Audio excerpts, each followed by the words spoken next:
In 1942, a Russian immigrant to the United States with a master's degree in chemistry turned his back on science fiction. He'd made a minor name for himself in the genre, although no one in that world by his own account considered him better than an often published third-rater. However, following the attack on Pearl Harbor, the United States had entered the Second World War, and he had landed a job as a civilian chemist at the Philadelphia Naval Yard on a salary high enough to allow him to get married, which he couldn't do on the money that he earned from science fiction. He was now a proper grown-up and a salaried employee. Goodbye, science fiction. It was almost a year before the itch got too great and he began to write fiction again. But when he did, he forged a career that propelled him to stratospheric fame. His name was Isaac Asimov.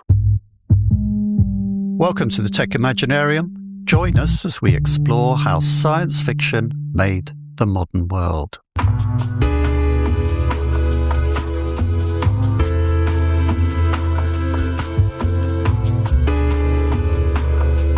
So hi there, my name's John Helmer, and I'm here as ever with my good friend and SF maven, Ezri Carlebach. Morning, or evening, depending where you are. Whatever your time zone. This time, we're all about Asimov, and he's such a big dog of the genre, we're doing 2 episodes on him. This is the first, and it's mainly about what is perhaps the most enduring part of his legacy, the 3 Laws of Robotics. Like so many good things, the 3 laws have their origin in lunch. The 22-year-old Asimov and his editor John W. Campbell were having lunch in December 1940 at the Hotel Pennsylvania in New York. Asimov had been complaining about the robot-as-Frankenstein cliché. Campbell made him sit down and work out exactly what rules a sensible robot manufacturer would build in, and the 3 laws were born. They first appeared in print in something close to their final form in the story Runaround in March 1942. Now, more than 80 years later, real engineers, ethicists and lawmakers are still arguing about them. The 3 laws have since been cited in academic papers on AI alignment, in EU policy discussions on robotics, and this is almost too perfect for the thesis behind this podcast, in actual technical documents produced by people building actual robots that you can actually buy. It's perhaps the clearest example we have of science fiction reaching out the page and shaping the technology that imagined.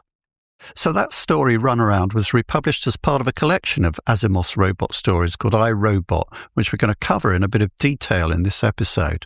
But first, let's hear a bit more about Asimov, and we're going to hear it from our very own in-house mechanical intelligence. Hack Facts. Isaac Asimov was born Isaac Yudovich Asimov in Petrovichi, Russia, on probably January 2nd, 1920. His family emigrated to Brooklyn when he was 3. His parents owned a succession of candy stores, and he devoured the pulp science fiction magazines on its racks. He took a doctorate in biochemistry at Columbia, then taught at Boston University School of Medicine. He never learned to drive properly, was terrified of flying, and famously refused to leave Manhattan if he could help it. He wrote or edited more than 500 books before his death in 1992. 500 books. I'm writhing with guilt, Ezri. I've only published 1. He wrote on average almost a book a month from his mid-20s until he died, and he didn't slow down with age. In fact, he speeded up. The most productive decade of his life, by his own reckoning, was his 60s. What's even more astonishing is his range. He didn't just write science fiction. He wrote popular science books on chemistry, physics, biology, astronomy. He wrote guides to Shakespeare and the Bible. He wrote 2 volumes of autobiography that run to nearly 500,000 words. He wrote mystery novels. He wrote limericks, including dirty limericks. He was a bit of a dirty old man, actually. He wrote a history of ancient Greece. In the Dewey Decimal Classification used by libraries, there are 10 major categories of knowledge. Asimov is the only author known to have published books in 9 of them. The only one he missed is philosophy, which, given the 3 laws and the discussion we're going to have about it later, is, in the words of Alanis Morissette, a bit ironic. He also gave us words we now use without thinking. robotics, positronic, psychohistory, which is now an actual academic discipline, though a bit different from the way that Asimov uses it. So, Ezri, this is the man we're dealing with. Before we get into the three laws themselves, how do you assess Asimov's contribution? Where does he sit in the SF pantheon? Obviously very high. And do you think he deserves the prominence he's got? Yeah, funny as you were saying your piece just now, and you mentioned that he wrote commentaries on the Bible and Shakespeare. I thought, somebody on Desert Island Discs would be asked what they would take and have the Bible and Shakespeare and Asimov, and that would be everything you need. I think there are three ways really to assess his contribution: quantity, quality, and impact. And as we've heard, on the matter of quantity alone, he's a titan. Estimates vary, but during his lifetime, it's thought he published something like 20 million words in fiction and non-fiction, books, essays, and articles. I mean, his autobiographical stuff alone runs to about 640,000 words, published in several volumes. He was also incredibly diligent at answering mail. According to Wikipedia, he personally replied to around 90,000 letters. I think there's a good chance that's true, because one of those letters was from me. In 1975, as a nerdy 13-year-old science fiction fan, I spotted an error in the timeline of the stories collected in the book iRobot. And I wrote off to Asimov's UK publisher, and they must have forwarded it to him, because a few weeks later, I got this neatly typed postcard signed by Isaac Asimov, in which he pointed out that the stories in iRobot are not arranged in the same order that they were when originally published in magazine form, and that accounted for the error. Therefore, he said, I should blame the publisher, not the author. And when he died in 1992, there was a campaign to record fan memories of him, and I thought I'd write in with my story, and it was only then, some 18 years after I received it, that I realised the postcard had vanished in the midst of several house moves. I was gutted, John. I think it has to be said. But I still have my copies of the Foundation trilogy, which I bought at around that time in the 1970s Panther paperback edition, with that incredible triptych painted by Chris Foss. And apparently the only time Asimov came to the UK, by ship, of course, because he refused to fly, he was shown the paintings and absolutely loved them. I think when it comes to quality, we could also say estimates vary because it's a subjective thing. But if we take book sales, awards, plaudits from critics, reviewers, fans, and other authors, all of those things tell us that Asimov did create an immense amount of pleasure, interest, excitement, inspiration, not only with his science fiction, but all the other fields that you've mentioned that he published in. And some of his critics who really scorned his fiction heaped praise on the clarity and accessibility of his science writing. And to be fair, Asimov himself would be the first person to acknowledge that his fiction was not literary. It was never meant to be. And some people do find Asimov impossible to read. It's true, his dialogue can be ridiculous at times, and most of his characters are pretty one-dimensional. But regular followers of this podcast may recall from episode 1, Asimov defined SF as the literature of ideas. And it was the sheer scope and inventiveness of his ideas that I think are the hallmarks of quality in his work. I guess that brings us to his impact, which really is immeasurable. The name Asimov is a byword for science fiction, especially in the realm of stories, robot stories. And we can get into the influence he had on science fiction as a genre, as a community. He went to just about every fan convention that didn't involve flying that he could get to. And as well as his influence on modern robotics, the area of engineering he actually invented. But let's start with the big picture. I think Asimov is right up there with H.G. Wells in terms of broad cultural impact. I'd add that Philip K. Dick probably comes a close third, but that's another story. Between them, Wells and Asimov pretty much pioneered every major science fiction idea or trope, from alien invasion and time travel to robots and galactic empires. And they both engaged with and influenced political and cultural figures of their time. Early in the 20th century, Wells articulated the shift in thinking from a focus on the past to a focus on the future as characteristic of industrialized economies. And Asimov, who actually began his writing career while Wells was still alive, created genuinely science-based fiction. that was nevertheless really all about social and political issues. And more than that, he brilliantly described what he was doing in the essays and articles he wrote about science fiction. And that material alone constitutes an incredible body of work. And I'd like to just briefly quote from an essay he wrote in 1970 for the magazine of the Smithsonian Institute, which was actually republished in a volume of his nonfiction called Today and Tomorrow and, which appeared in 1974. The essay is called The Serious Side of Science Fiction. It includes a kind of manifesto that profoundly influenced me when I read it as a teenager. For someone who then, as now, holds reason to be the basis of sustainable human improvement, I think it's still among the greatest calls to action ever written. In the essay, Asimov is addressing the frequently heard complaint that SF is just escapism. Here's what he wrote. All the plagues that threaten us with doom today, from the arsenals of horror bombs and nightmare germs to the pollution that is poisoning our air and water, from the stripping of Earth's resources to the loss of human dignity, from the packing of tense crowds to the lunacies of human prejudice, all have been treated at length and over from every aspect in science fiction at a time when all other varieties of fiction dealt with trivia only by comparison. And we are escapists. So for me, Isaac Asimov sits at the very top of the SF pantheon, and deservedly so. Such a shame you lost that letter, Ez. I just imagine you on the Antiques Roadshow on a Sunday evening, showing or on eBay, getting thousands of pounds for it. Yeah, that'd be nice, wouldn't it? Okay, so let's narrow our focus now to talk about robots and the three laws.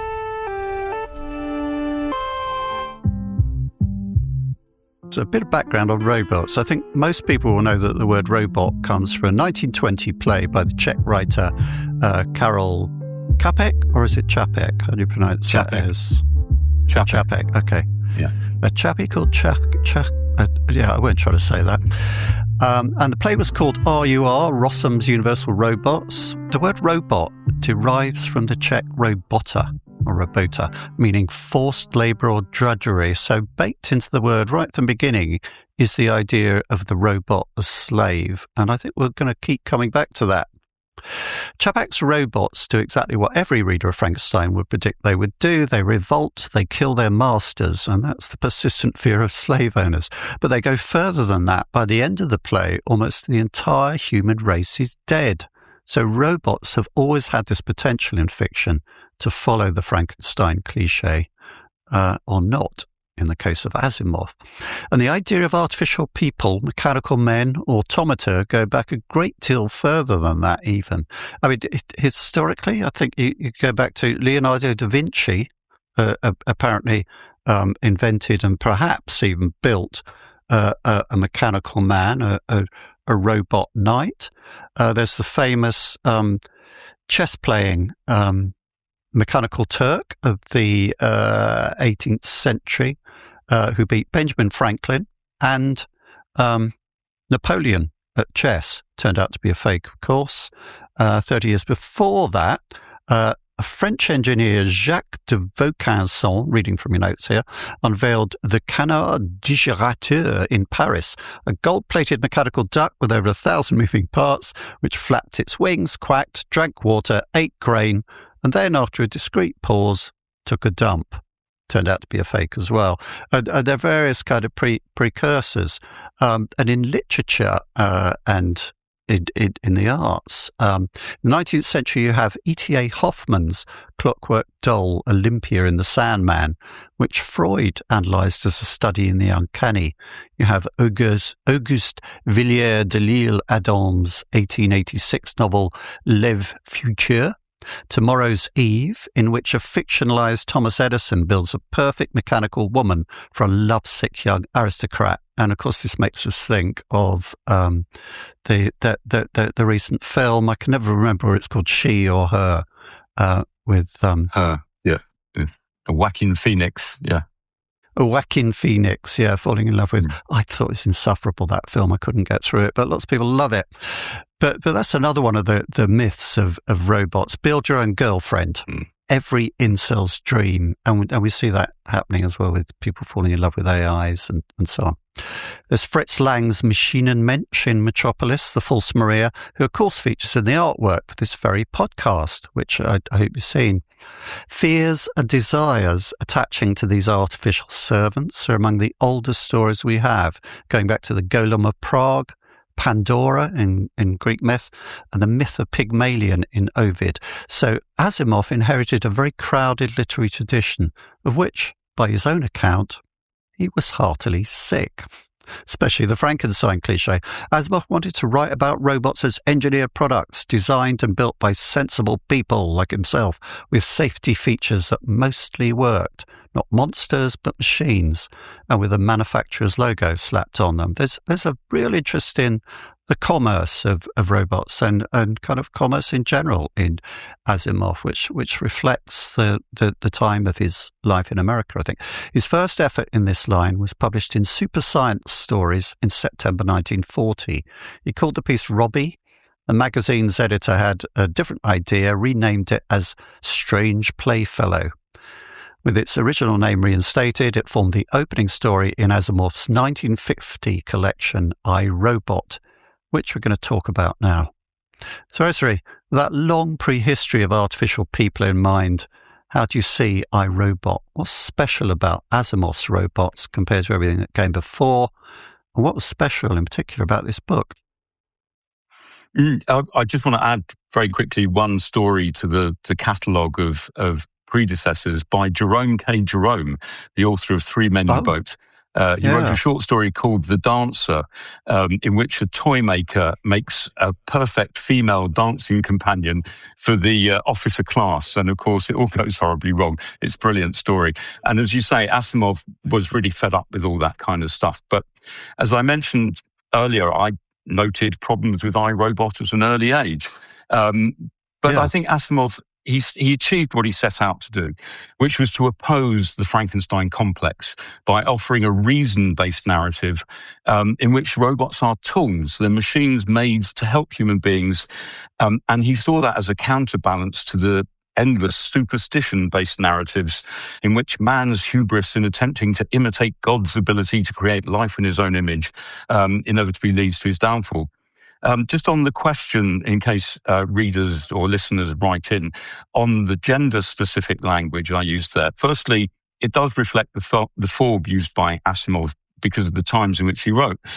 And frankly, it's a fair attribution in relation to this particular expression of hubris. It's always men in this case, as a psychoanalyst might say, precisely because they can't reproduce life in their own image in the way that women can. No. Anyway, in science fiction, there is a rich alternative history of robots and artificial life, which springs from the same source, Mary Shelley, and flows through the work of a number of feminist and gender-critical authors, Marge Piercy, Octavia Butler, Anne McCaffrey, Pat Cadigan, Anne Charnock, Annalee Newitz. I could go on. But probably any contemporary critique of Asimov's I, Robot collection would begin with the stilted and stereotypical representation of women. Even Susan Calvin, the robo-psychologist whose career he used to sort of connect the short stories, is trapped in this 1950s anti-feminist backlash that followed the opening up of the economic and social possibilities to women during World War II. Asimov also had to take account of changing attitudes to science and technology, as we've heard, following the use of the A-bomb in 1945. The existential fear brought about by the horrors of Hiroshima and Nagasaki, along with the industrial annihilation of European Jews by the Nazis, ripped apart the faith in rationalism, even of Asimov to some extent and many others. Asimov, of course, was Jewish and very much aware, as the quote I read earlier suggests, of the persistence of human prejudice and therefore the potential for any technology to be used in pursuit of hate rather than hope. So, in a way, you could argue that Asimov's robots already appeared slightly naive by the time I, Robot was published, but he still saw value in this idea of robots built in, vaguely humanoid form with a command and control system that's in resembling sort of vaguely human intelligence. And remember, the term artificial intelligence didn't exist when Asimov wrote the original robot stories. It emerged from a now famous summer research program at Dartmouth College, a liberal arts college actually in America, in 1956. At the same time, as Asimov frequently reminded people, he was writing fiction. His stories were part of the literature of ideas. And as a scientist, he had his own views on, how technology would develop. But he wasn't thinking of his robot stories as a template for real-world robotics, at least not until much later. So the control mechanism invented by Asimov to fill the gap between a robot's ears, so to speak, is the platinum iridium sponge called a positronic brain. Again, he was completely open about the fact that he had no idea how such a brain might be built or maintained, and that was absolutely fine. It's what a Hollywood producer would call a MacGuffin, a device that just keeps the plot moving in the intended path. And this is also really what separates Asimov's robots from the tradition of automatons, both in literature and in real life. And by the way, Jacques de Vaucanson's duck vanished, and it's never conclusively been proved that it was a fraud. But anyway, Asimov was not interested in stimulating human intellectual or physical capabilities. He was interested in challenging them through the analogy of the positronic brain. And Čapek's robots were, as we've heard, from the original use of the term in Prague, they were originally grown in organic vats. They weren't mechanical. But inevitably, as the idea spread from Prague, it got tangled up with the process of electrification that, as we've heard, was happening around the world at that time. By 1926, Fritz Lang depicted the creation of a robot through electrical power in Metropolis. Then the first story to feature an electrically operated robot appeared in a US magazine in 1934, followed in 1938 by I, Robot by Iando Binder. And that was a pseudonym used by two brothers, E and O being a contraction of Earl and Otto. But their I, Robot preceded Asimov's first robot story, Robbie, by 2 years. And Asimov admired the work of the Binder brothers. So when his publisher suggested using I, Robot as the title of his book, Asimov objected. Understandably, it wasn't his idea, it was theirs. But the publisher prevailed, and it seems that the Binders received no recognition at all, financial or otherwise. Another case of blame the publisher, not the author. Asimov's I, Robot wasn't a commercial success on publication. It had a print run of just 5,000, but it did galvanize readers and other SF writers to approach robot stories differently. And I think what's so special about I, Robot really is its afterlife, the cultural and scientific influence of the ideas in Asimov's stories, which we can see now in everything from movies and TV shows to the branding used by tech companies and through the Three Laws, their ethical orientation or perhaps lack thereof. And by the way, a copy of the first edition of I, Robot, signed by Asimov, recently sold at auction for nearly $90,000. My God. It's not my birthday until September, John, so that was very good of you. But anyway. Okay, so Ezri, I think it's about time you gave us the Three Laws.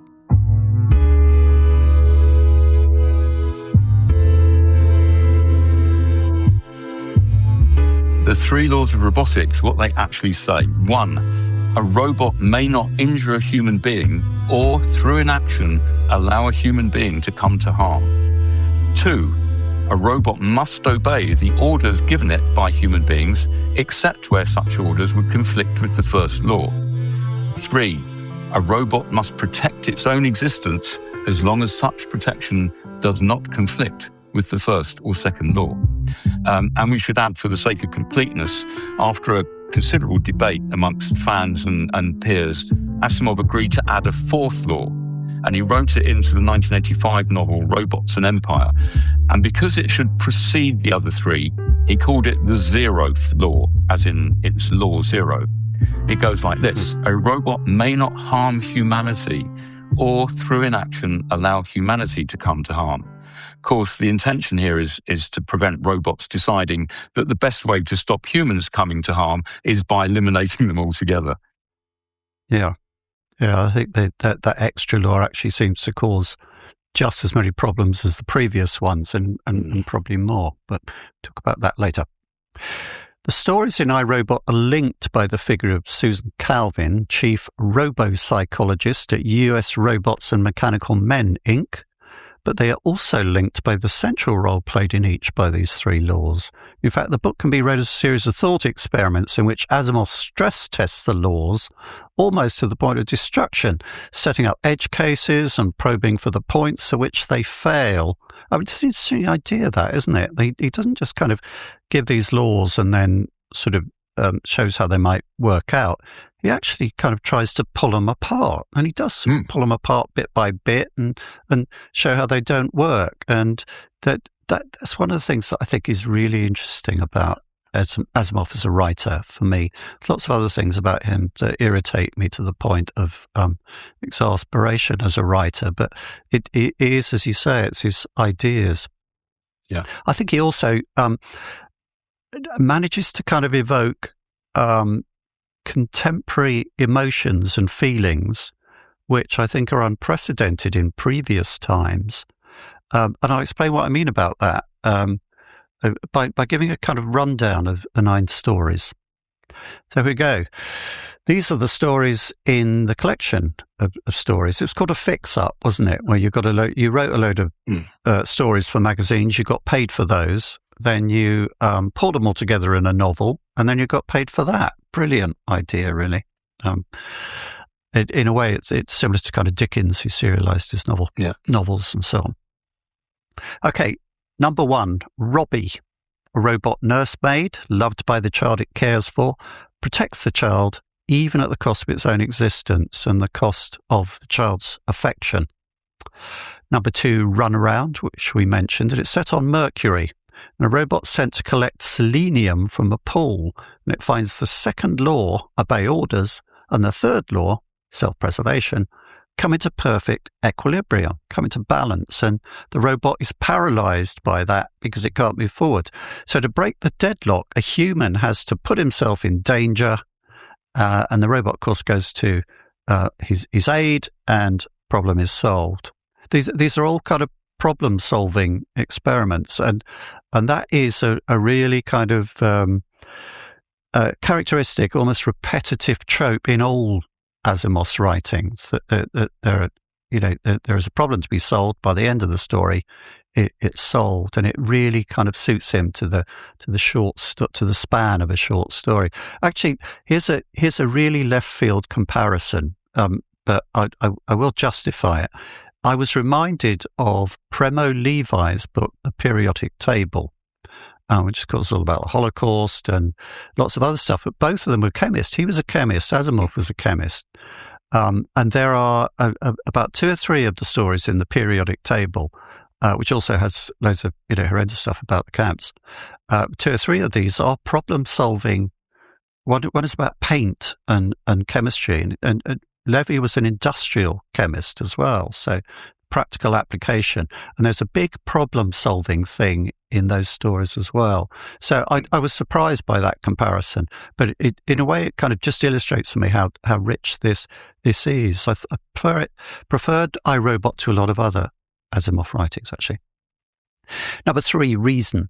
A robot on a space station refuses to believe it was created by humans, develops a religion, decides the energy converter it serves is the prophet. Worryingly, it continues to do its job perfectly. Faith and the first law turn out to be compatible. And, of course, Asimov railed against organized religion all his life. And it turns up as a theme in his work.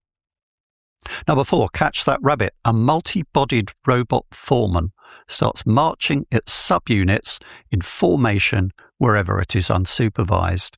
And it goes a bit bonkers and starts singing Gilbert and Sullivan. Here's another fun fact. Asimov was a big fan of Gilbert and Sullivan. So the second law, it turns out, can be overstressed if a single positronic brain is asked to coordinate too many bodies at once. Number 5, Liar. This is an interesting one. A mind-reading robot. The machine burps and creates a mind-reading robot, which is kind of an anomaly. It starts telling people lies because telling the truth would cause them emotional harm and break the first law. And by doing so, it does cause them emotional harm, especially Susan Calvin, who is led to believe that a younger employee of the organization has fallen in love with her. Susan Calvin is a really, how can I put it, a depiction by a male author very much of his time that we can now see as being extremely sexist and a horrible sexist stereotype. In those terms, he seems to see her as a dried up old spinster. This story is tragic because she experiences somebody being in love with her for this, and it seems to be the love of her life. And it turns out that the robot is a bleeding lawyer. Not a lawyer. there's a Freudian slip. A lawyer. And she destroys the robot, and so on. Obviously, when you get to something like the Will Smith film, I, Robot, Susan Calvin is young and smoking hot, and not that character at all. Asimov dates very badly in his sexual politics, as to say, but it's interesting in other ways. So number 6, Little Lost Robot, a modified robot with a weakened first law, hides itself among a batch of identical models. Susan Calvin goes to tortuous lengths to smoke it out, using the logic of the 3 laws. And they really are tortuous lengths. I was listening to this on an audio book on a station somewhere in Essex where I'd been marooned. And partly for that reason, but also partly because of the story, I kind of lost the will to live. And I don't think I even finished that story. Number 7, Escape. A supercomputer is asked to design a hyperspace drive, and the calculation involves humans temporarily ceasing to exist. This is interesting because Asimov didn't really believe hyperdrive could exist because the humans would die. The robot given the task of designing a hyperspace drive manages to do it by a fudge, in which he brings the humans to the point of death. So temporarily they do die. And it has a bit of a breakdown in the process of doing that. But I found this really interesting. And this is the one that for me epitomizes that ability of Asimov's to sum up emotions that people hadn't previously felt before the era of science and so on, and probably didn't feel, commonly until now. And I found what it was like was the process of working with agentic AIs, something like Claude, where you kind of ask the thing to make something, and it makes it, and you kind of walk around inside it, and it's perfect in every way, more perfect than you could do it yourself. And it's not a process of do this, do that, do this next, do that. It just, from a sentence, constructs the thing. And this is kind of what happens with the hyperdrive spaceship.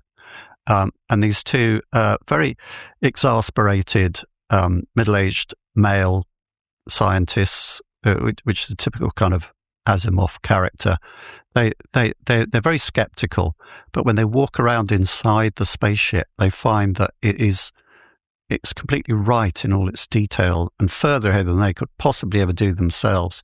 And they experience that mixture of kind of awe, uncanny valley, and slight fear that one can using agentic AI at the moment. That's the way I felt it. It's a very subjective response, but I think that it shows that, for me anyway, Asimov isn't just about ideas. He's also about unusual emotions. Number 8, evidence. A man running for mayor is accused of being a robot. The 3 laws are deployed, but it turns out it's impossible to prove whether he is or is not a robot. Interestingly, he's a politician. For some reason, I kept thinking of Gavin Newsom. I don't know why. I mean, there's something about American politicians, male politicians like Gavin Newsom, who have a kind of perfection in their suits and with their smiles and cheekbones and neat hair that is... They're slightly almost robotic about it to kind of messy Europeans, I think. You can think of all kind of logical objections to this, but nobody's ever seen him eat, which is what kind of starts it off. And they try to get him to take an X-ray, and you think, Well, an X-ray would instantly show up. He's got all kind of cogs and wires inside him. But apparently this proves not to be a problem. And in the end, it's still left ambiguous whether or not it's a robot. I mean, we think it's a robot. Spoiler alert. Which brings us on to the last story. Sorry, this has been a long thing, but I thought we ought to kind of get into this book and say what it's actually about. So the last story is called The Evitable Conflict. The final story written specifically for the collection, whereas the others had all been written before. The world is now quietly managed by enormous machines that handle the global economy. We have something like that. It's called the financial system. Small anomalies are appearing in their forecasts. Susan Calvin works out that the machines are deliberately introducing minor errors to remove humans who pose a threat to humanity's long-term welfare. And this is where the Zeroth law comes into it, I think, Ezri. So the first law has in effect scaled up from individual harm to species-level harm, and humanity is no longer entirely in charge. And I think many of us very often have that feeling that humanity is no longer in charge, really, and increasingly feel that's going to be the way. So, Ezri, 9 stories, 9 ways the laws can be probed, bent, or made to break down. What do you want to focus on in the collection? How do you assess its importance as a contribution to our thinking about robots, but perhaps more to the point, given the way that technology has developed about machine intelligence? Again, I see 3 directions in which iRobot has been immensely influential. Firstly, just in the world of writing and publishing, it opened the door to an enormous amount of robot stories. Everything from, the robot in Lost in Space was called Robbie, because Robbie the robot is so obvious, and to Terminator, a lot less friendly. It profoundly influenced and generated amazing, in some cases, responses from many other science fiction writers. Just to pick 2 at random, Michael Crichton, who wrote Westworld, and Martha Wells, who's the author of the Murderbot series that I'm currently enjoying very much on Apple TV. The list goes on. iRobot also prompted what I think are some of the most thoughtful and entertaining as well as provocative stories about robots, such as John Sladek's TikTok and Roderick books, and Barrington Bailey's Soul of a Robot. There's a name to conjure with. And we should talk about Harlan Ellison, partly because of the incredible short story he wrote, I Have No Mouth and I Must Scream, which is a kind of inversion of a great title. It's an inversion of Asimov's rational pull to serve humanity, in which, I have no spoilers, but it's worth reading. But also, Ellison was a very close friend of Asimov, and that led to Ellison writing a screenplay for iRobot. And Asimov thought the script would make, and I quote, the first really adult, complex, worthwhile science fiction movie ever made, except it was never made. And I think it's worth adding that Harlan Ellison was much more sophisticated at human emotions and relationships. And the Susan Calvin in his screenplay, although Asimov said, yep, that is my Susan Calvin, is a much more rounded and real kind of woman. But through these and many other examples, including, of course, the Will Smith movie that you mentioned, Asimov's ideas have become part of global culture. I mean, very few writers can claim that their work has done that. It's never been out of print, iRobot, since its first publication just over 75 years ago, and obviously sold many millions of copies worldwide. So I would suggest that quite a few authors and publishers have done very well from following in Asimov's footsteps. So secondly, and we can get into this in more detail later, it has had a huge influence on modern technology, obviously in the field of robotics as it exists today. But I also want to focus on another track, which may be slightly unexpected, the area which for some reason, as you mentioned, Asimov has not been published, philosophy, and particularly epistemology. See, I think Asimov, whether intentionally or not, addressed fundamental questions about the nature and value of human knowledge. So describing the stories in iRobot as you did as thought experiments is exactly right. One of the core issues with Asimov's positronic brains is the relationship they may or may not have with consciousness. In other words, do Asimov's robots have a mind? And if so, does it arise from in some physical form within the positronic brain? And obviously this parallels the debate about human consciousness, something philosophers have struggled with for thousands of years. Does the human mind arise in a physical form within our brain, or perhaps in some other part or parts of our body? And what does that say about our knowledge of the external world and our relationship to it? In the 17th century, the great French philosopher René Descartes devised a thought experiment that actually I think would easily fit in with Asimov's robot stories. It's in his Meditations on First Philosophy, published in 1641. He wanted to really argue about whether or not he could know anything for certain, a sort of radical skepticism. So he came up with this very SF-type story about an evil demon, an all-powerful being that operates between your senses and your brain and is intent on tricking you into believing that what you see, hear, smell, taste, and touch is not true. It's like maybe a short circuit in the positronic unit, perhaps the one that Herbie the robot developed in the story Liar that made him psychic. Descartes decided that in order to be deceived, you must first know that you exist, leading him to his famous cogito ergo sum, or I think, therefore I am. And, you can imagine an Asimov robot saying that, I think, therefore I am. But how do we know it's telling the truth?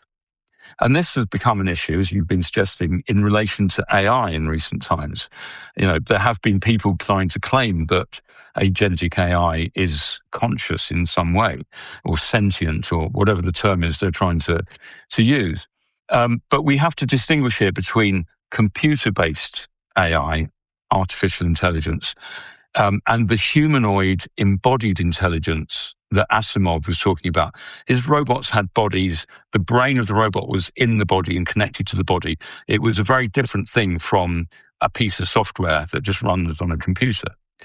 And Descartes' demon is a predecessor to another famous philosophical thought experiment, Hilary Putnam's 1981 essay, Brains in a Vat, in which Putnam himself describes it as a science fiction possibility. He asks readers to imagine that they exist purely as brains kept alive in a vat. Their brains are fed sensory data and can't distinguish it from the real external environment. And if that beginning sounds familiar, it may be because you've seen the movie The Matrix. The Matrix, yes. Exactly. Brains in vats, it's the same thing. Borrowing from Descartes, Putnam ascribes the situation to the work of an evil scientist. Again, another core SF idea, using a supercomputer hooked up to each person's brain.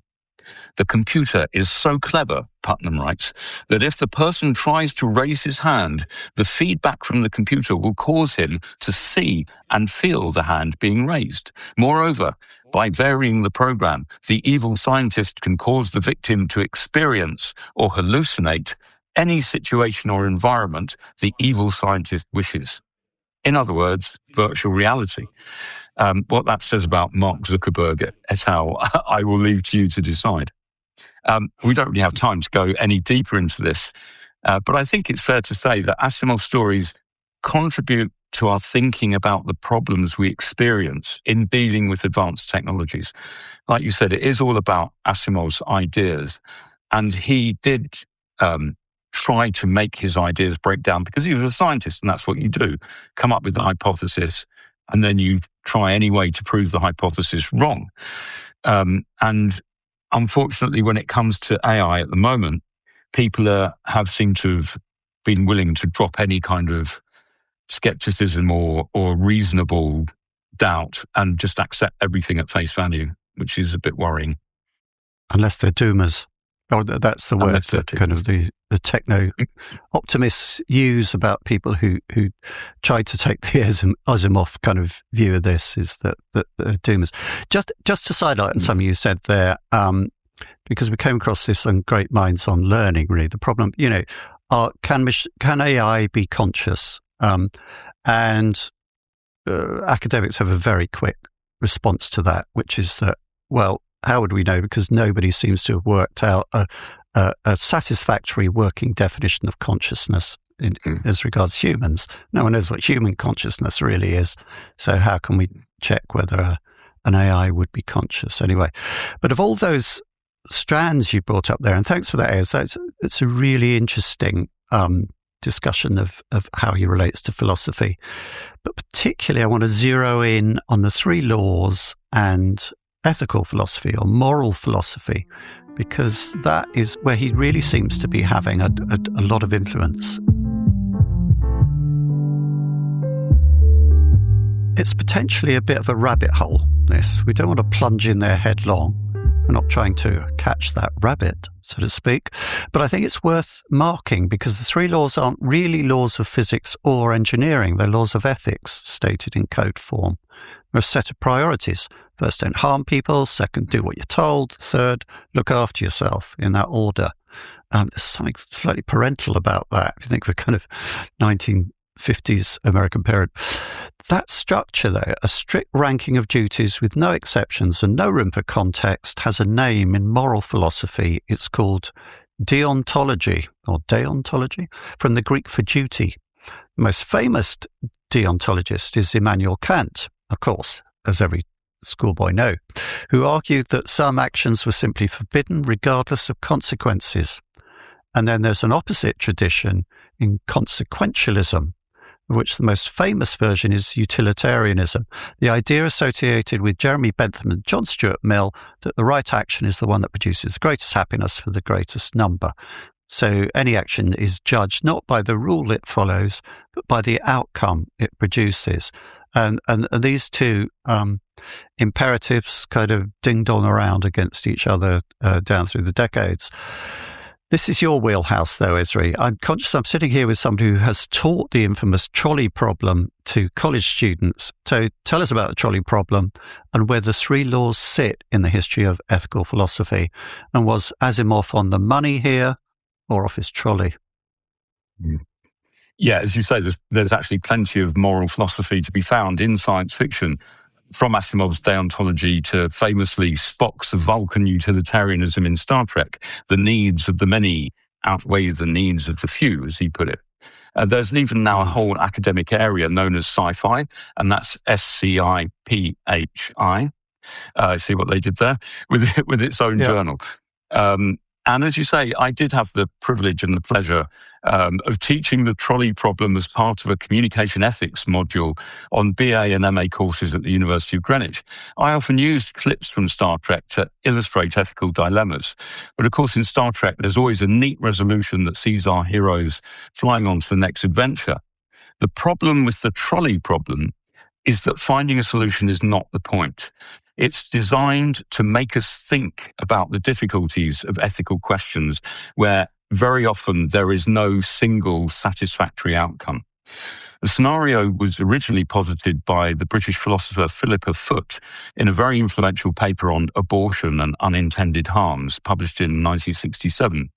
And it subsequently got the name the trolley problem in a 1976 paper by the American philosopher Judith Jarvis Thomson. Both were tackling the difficult distinction between killing and letting die. That translates very neatly into a blunt version of Asimov's first law, if you like. A robot may not kill a human being or through inaction allow a human being to die. And Thomson's expansion of Foot's basic scenario gives us the following vignette, as taught to many BA and MA students at the University of Greenwich, who I will eternally be grateful to for putting up with me. Imagine you're walking along by the side of a train track. There's a train coming, and you can see 5 rail workers who can't get out of the way. However, there's a track lever very near you, and if you were to pull the lever, you would divert the train onto a different track, thus saving the 5 workers. But there's one person on the other track who also wouldn't be able to get out of the way in time. So, do you let 5 people die or effectively kill one person by pulling the lever? Variations have proliferated over time to focus on all kinds of different aspects of it. Versions, yeah. The fat man on the bridge is my favourite one. But anyway, it could be that you know some of the people involved, or you may even be related, maybe your family members. Or what if the choice is between letting a group of 5 young people die or killing one elderly person? And all these considerations affect the emotional and psychological dimensions of the core ethical dilemma. And it was always interesting hearing from students who came from many different cultures how they responded, because there were often some fascinating differences. And the problem, as Asimov points out, really, in I, Robot, is compounded if you put a robot in the crucial position in such an ethical dilemma. Of course, that required, as in Asimov's universe, that these robots are sufficiently self-aware to be able to have some kind of engagement with the issues. But of course, what Asimov's really interested in is how the humans react when a robot is involved in some way in an ethical problem. And remember, his view was that robots are just tools. He was adamant that they were no more or less problematic than the myriad of other tools people have been using and misusing for thousands of years. So Asimov wrote a book, of course, about his robot stories called Robot Visions, published in 1990. And again, of course, another fix-up book. It was made of previously published material, both fiction and non-fiction, which Asimov linked together. And he'd written a piece on the Three Laws, which was originally published in an American Airlines in-flight magazine in 1979, which is ironic because, of course, he'd never seen it in situ. He never flew, not once in his life. Yeah. No. Anyway, he points out that his three laws can be adapted and applied to any tool. So 1, a tool must be safe to use. In other words, it mustn't injure the human using it. And Asimov gives a knife as an example. It's got to have a handle so it can be picked up safely by someone who we hope is not going to stab anyone with it.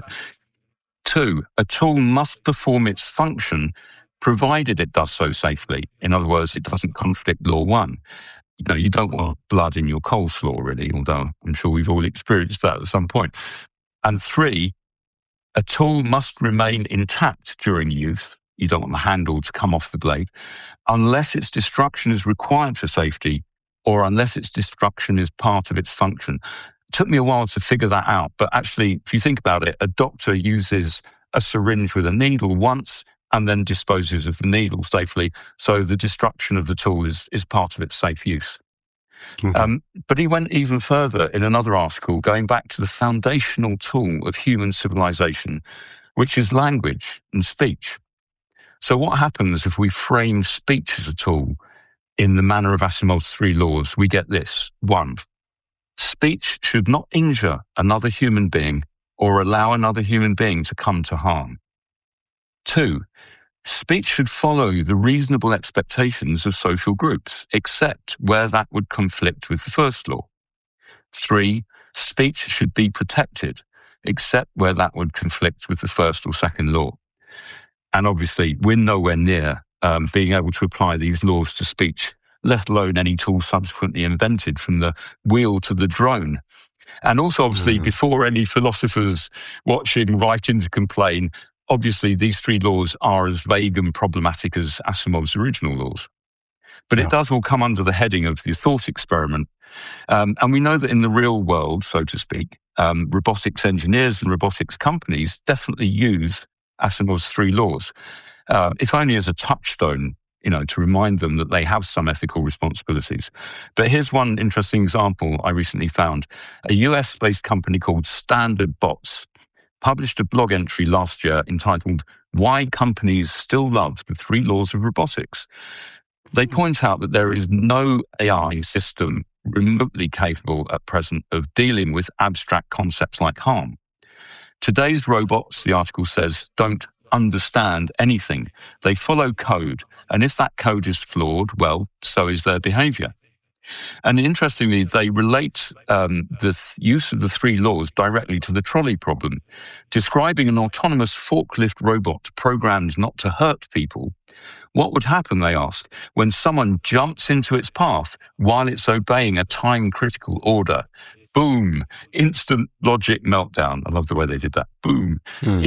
It's the trolley problem, but without a clear solution. So, the trolley problem is being used in conjunction with the three laws in real companies building robots today.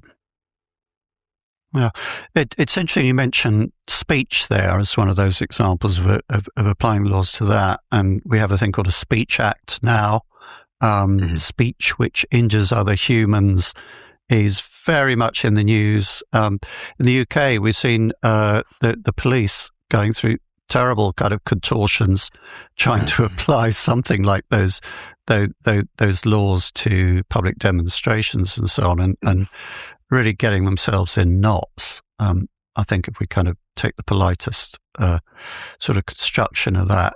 So, yeah. And I think one thing it shows is that, well, a couple of things really for me. Trying to apply laws to the behavior of robots causes us to reflect on the behavior of humans and how imperfectly we follow the laws we've made for ourselves.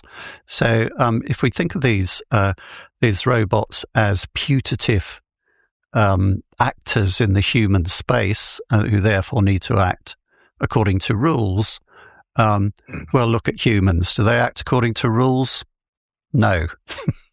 Even the people who are lawmakers don't occasionally, well, quite often don't act according to rules.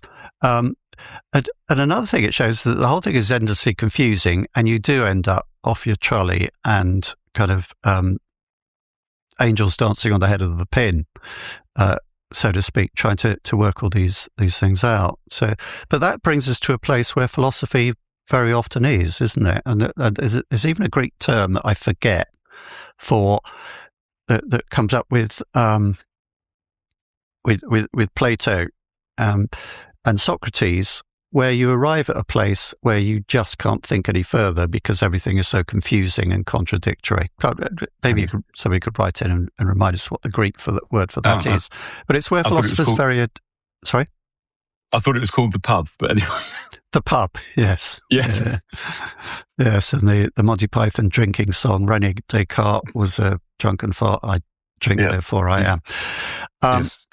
Okay, so, I mean, and all that does get a bit kind of cerebral, and that rabbit hole we've just been through for the last 20 minutes or so might have been a bit difficult for people to follow, perhaps. So let's kind of bring things down to my level and talk about the movies.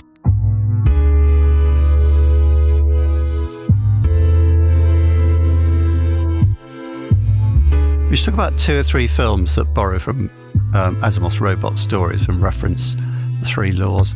One of them, of course, as you mentioned, never got filmed.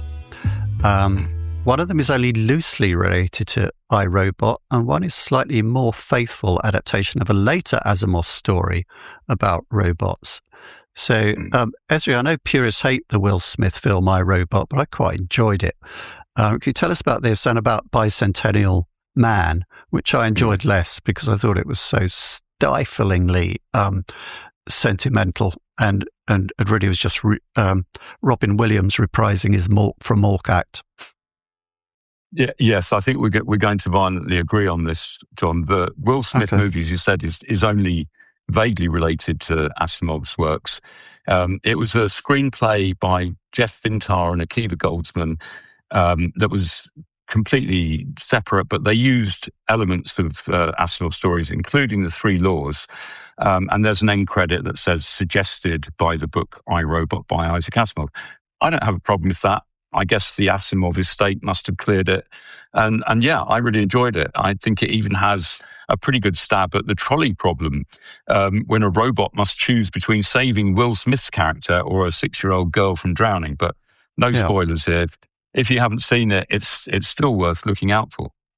Yeah. And yeah, The Bicentennial Man, starring Robin Williams, directly based on Asimov's story of the same name, about a robot who, becomes aware of the fact that he's not going to die like his wonderful owners.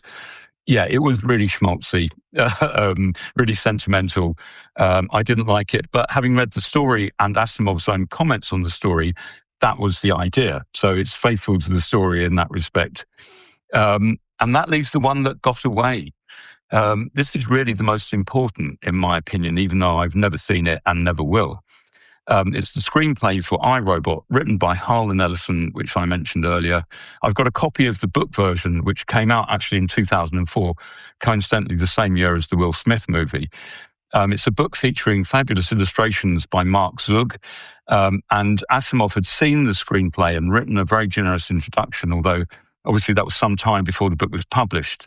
So by the time Harlan Ellison wrote his own introduction, he'd lost his close friend in 1992 when Asimov died. And so therefore his piece is bittersweet, but few writers do bittersweet as well as Harlan Ellison does.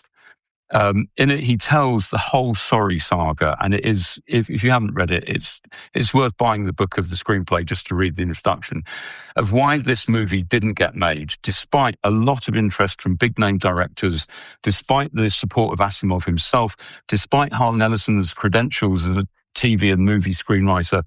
It never got made. It helps if you know a bit about Harlan Ellison when you read this, and particularly to have heard him speak. He's got such a wonderful way of talking. There are plenty of videos of him on YouTube. I highly recommend watching a couple. And his description of the big shot Hollywood exec who essentially killed the project, it's just hysterically funny. The screenplay itself, I think, is complex, absorbing. It traces the life and times of chief robo-psychologist Susan Calvin through merging four of the core iRobot stories, Robbie, Runaround Maya, and The Inevitable Conflict, which many people have argued are the kind of most important ones anyway. And as I said, Asimov absolutely loved it and was very grateful to Harlan Ellison for turning all of the stories and the characters, but particularly Susan Calvin, into much more relatable humans than he had managed. Just one further thing about Bicentennial Man, which was directed by Christopher and I think produced by Christopher Columbus, who did 2 Home Alone films and some Harry Potter stuff.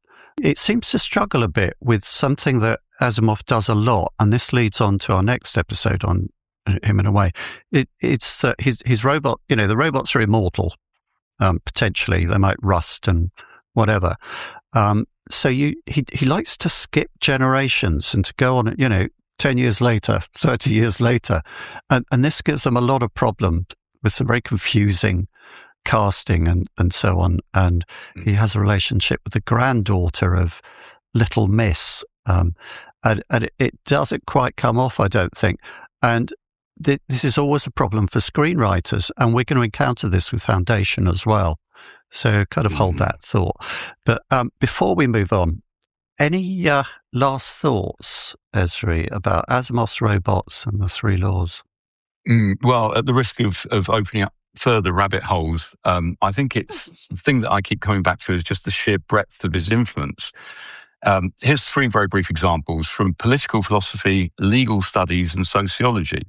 We have the Italian historian Alessandro Portelli writing about the underlying function of Asimov's 3 laws from a Marxist perspective and arguing that they're not mere safety protocols but ideological tools.